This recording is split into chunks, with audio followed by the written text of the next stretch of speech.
Israel Hamas युद्ध के बीच दुनिया की निगाहें अमेरिका के रुख पर भी हैं। तो एक तरफ अमेरिका का कहना है कि निर्दोष आम लोगों की जान नहीं जानी चाहिए, लेकिन दूसरी ओर इसराइल को कोई ठोस सबक सिखाने के लिए अमेरिका ने अपनी नीतियों में बदलाव नहीं किया है। अमेरिका के राष्ट्रीय सुरक्षा परिषद के प्रवक्ता जॉन किर्बी ने कहा है कि इसराइल ने भविष्य में हथियारों को पाने के लिए अमेरिकी राष्ट्रपति जो बाइडेन की ओर से निर्धारित दायरे को पार नहीं किया है। उन्होंने कहा कि अमेरिका को ऐसा लगता है कि इसराइल रफा में बड़े पैमाने पर जमीनी हमला नहीं करेगा। दरअसल रफा वो जगह है जहां गजा पट्टी के दूसरे इलाकों से लोग भाग कर आए थे ताकि उनकी जान बच सके।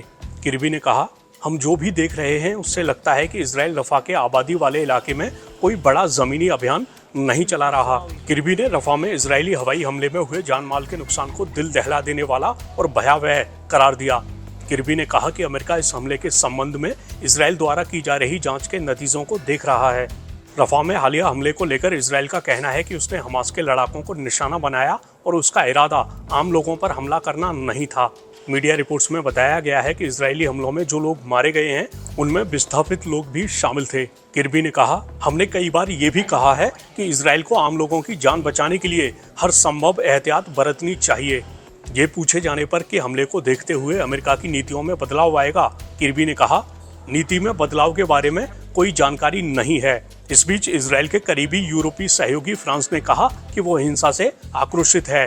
फ्रांस के राष्ट्रपति ने कहा, ये अभियान बंद होने चाहिए। फिलिस्तीनी नागरिकों के लिए रफा में कोई सुरक्षित क्षेत्र नहीं है।